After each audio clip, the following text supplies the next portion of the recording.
صباح الخير او مساء الخير على حسب الوقت اللي انت هتشوفني فيه. انا معاك سامح من فيزا ستيشن. النهارده انا عامل فيديو جديد عن السفر لامريكا، او عن ان انت تقدر ازاي تاخد الفيزا بتاعت امريكا بسهولة جدا. بالنسبة للفيزا بتاعت امريكا احنا عملنا فيديو قبل ده بنتكلم عن ان احنا هنوضح لك ازاي الخطوات اللي تقدر تساعدك ان انت تاخد الفيزا بسهولة جدا. الفيزا بتاعت امريكا هي اسهل فيزا انت هتقدر تاخدها في حياتك، واصعب قرار اللي هو قرار الاوفيسر، انت مش عارف هو هيوافق على الفيزا بتاعتك ولا لا. انا معاك سامح من فيزا ستيشن، والنهارده بنتكلم عن الاساسيات او عن الاسباب اللي تقدر تقوي موقفك بالموافقة في الفيزا بتاعت امريكا. اول حاجة، لو انت اترفضت قبل كده قدم تاني عادي. لو عندك سبب او عندك اتغير حاجة جديدة في موقفك بالنسبة للمرة اللي انت اترفضت فيها. لان ناس كتير جدا بتسأل السؤال ده: انا مرفوض قبل كده، اقدم امتى؟ او انا مرفوض قبل كده، اقدم ولا لا؟ عادي، عاوز تقدم تاني قدم تاني، مفيش مشكلة. الاسباب اللي بتخلي موقفك كويس بالنسبة للفيزا: اول حاجه ان انت تكون عامل الابليكيشن بتاعك بطريقه صحيحه وعارف البيانات الموجوده في الابليكيشن. يعني ايه عارف البيانات الموجوده في الابليكيشن؟ يعني انت عندك دلوقتي مثلا وظيفتك، سي انت بتشتغل مثلا موظف او انت صاحب شركه، لازم تكون عارف البيانات المكتوبه ايه بالنسبه للابليكيشن. في تفاصيل كتير جدا جدا في الابليكيشن ممكن تكون انت مش على علم بيها، بس دايما احنا بننصح الناس اللي بتعمل الابليكيشن او بتخلي شركات او اشخاص او افراد او ايا كان الشخص اللي ساعدك في الابليكيشن ايه، بننصحك ان انت تكون عارف كل البيانات الموجودة في الابليكيشن. مش شرط تكون عارف ان، يعني مش شرط تكون انت اللي عامل الابليكيشن بتاعك علشان تكون عارف كل البيانات، بس يفضل ان انت تكون عارف البيانات لان هتتسأل في اسئلة انت مش متوقعها. اول حاجة او اول سبب بيقوي موقفك في السفارة: انت مسافر امريكا ليه؟ مسافر امريكا ليه؟ عندك الاسباب. احنا طبعا بنتكلم عن السياحة او البيزنس مش ان انت عندك صاحب بيزنس هناك، لا احنا بنتكلم عن البيزنس، ان انت مسافر هناك مثلا عندك ميتنج، او مسافر ان انت رايح تحضر معرض او حاجة زي كده. طبعا في تفاصيل كتير جدا هنتكلم عنها في فيديوهات كتير هنعملها الفترة الجاية، ان احنا نوضح لك كل التفاصيل، او هنوضح لك كل ال الوسائل او كل الطرق اللي هتسهل عليك الاجراء بتاع الفيزا، او ان انت ازاي تاخد الفيزا بسهولة جدا. طبعا ناس كتير جدا بتكون مستغربة ان هو بيدخل السفارة، بيعمل انترفيو في خلال 3 دقايق او خلال دقيقتين وبيترفض او بيتقبل في السفارة. القبول او الرفض، ليه انا اترفضت، ليه انا اتقبلت؟ طبعا مفيش اسباب واضحة بالنسبة للسفارة، ولكن في عوامل او حاجات، ثوابت بتقوي موقفك بالنسبة للمقابلة بتاعتك. العوامل او المواقف اللي بتقوي موقفك في السفارة: في ناس كتير جدا بتكون عندها سؤال مهم جدا: انا سافرت قبل كده، اقدم ولا لا؟ انا ما سافرتش قبل كده، اقدم ولا لا؟ في كل الاحوال قدم، جرب حظك. حظك مش زي حظ غيرك. اخوك حظه مش زي حظك.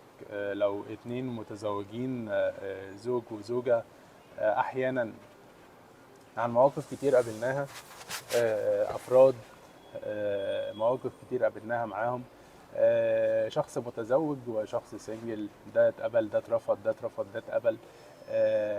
اول حاجة ثباتك في الانترفيو وانت بتجاوب على سؤال: انا مسافر امريكا علشان اعمل واحد اتنين تلاتة من الاحداث او من زيارتي، سببها ايه؟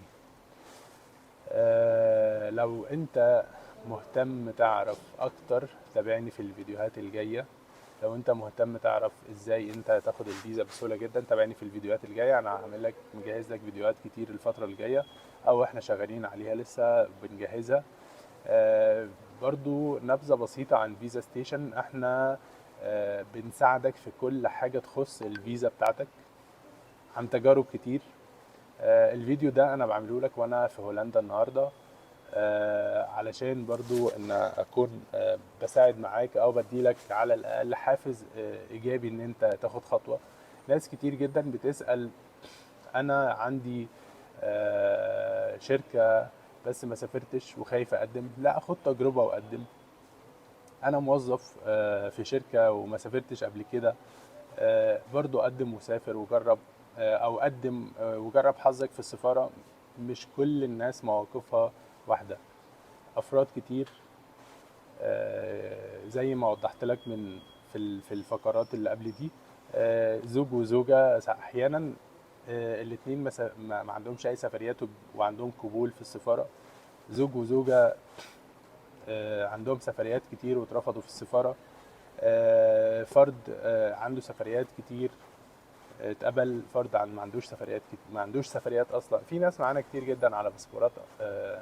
طبعا معنى كلمة باسبور ابيض يعني هو ما فيهوش اختام، يعني ما سافرش قبل كده بره نطاق مصر عموما. يعني الابليكيشن لما بيتعمل بخطوات صحيحة وفي نفس الوقت ما بيكونش فيه ثغرات تعرضك ان انت تترفض، بيخلي موقفك كويس بالنسبة لان الاوفيسر يديلك اكسبتنس او ابروفد على الفيزا بتاعتك. كل الخطوات اللي انت محتاج تعرفها تابعني في الفيديوهات، وانا هقول لك على كل الخطوات الفترة الجاية. كل النصايح اللي انا هقدر اقدمها لك، انا مش بقول نصيحة من عندي انا كاجتهاد شخصي، انا بجتهد معاك ان انا كل التجارب اللي قابلتني في الفترات اللي فاتت مع كل الناس وكل الأحداث وكل المقابلات اللي كل واحد بيقول رد غير الرد التاني، أو كل واحد بيكون رد فعله مش نفس رد فعل الشخص التاني. فأنا هقول لك كل التجارب. طبعا أنا يعني عامل الفيديوهات دي مش علشان أنا عايز أوصل لك حاجة غير إن أنت يبقى عندك شخص داخل المقابلة واثق في نفسه تماما تماما تماما. انت اللي انت تكون واثق في الإجابة بتاعتك بالنسبة للأسئلة بتاعت السفارة، هو ده العامل الأساسي اللي بيخليك مؤهل ان انت تاخد الفيزا بتاعتك. مفيش فيزا صعبة وفيزا سهلة، ولكن في شروط السفارة بتطلبها او طلبات السفارة بتطلبها منك في الابليكيشن. في ناس بتعمل الابليكيشن ده في 10 دقايق، في ناس بتعمل الابليكيشن ده في يوم واثنين وثلاثة علشان يكون مذاكر الشخص اللي بيعمل له الابليكيشن صح، او مذاكر بياناته صح، او مذاكر موقفه صح. معنى مذاكر موقفه صح ده اللي هو يعني مش كل شخص موقفه زي التاني. حد رايح يحضر مؤتمر، حد رايح يحضر معرض، حد عنده مؤتمر طبي، حد عنده معرض طبي، معرض يخص شركات بالنسبة للناس التجار مثلا، بالنسبة للأفراد اللي مسافرين سياحة. لو عندك الثوابت الأساسية اللي بنتكلم فيها في السياحة، لو أنت ما عندكش سفريات قبل كده، مطلوب مهم جدا ان انت يكون عندك دخل شهري كويس. علشان السفارة دلوقتي او يعني السفارة في مصر عموما ملمة بالاحداث الاقتصادية اللي احنا عايشين فيها، وملمة بان النهاردة سعر الدولار متغير، بدليل ان اصلا السفارة بيكون سعر الدولار بتاعها او سعر الصرف بالنسبة للدولار على مصروفات الفيزا اللي بتدفعها بنك CIB، بيكون اصلا السعر غير السعر المعلن في البنك، بيكون زيادة على الاقل جنيه او 2 جنيه. ده برضو علشان هم بيحاسبوك بالجنيه المصري، مش بتروح تعمل لهم ايداع بالدولار يعني. الفيديو ده مش هطول عليكم فيه. طبعا انا عندي معلومات كتير، ولكن انا مهم عندي ان انت تبعت لي اسئلتك وانا ارد عليك في كل الاسئلة اللي انت محتاج تعرفها، وفي كل الطلبات اللي انت محتاج تسألني فيها.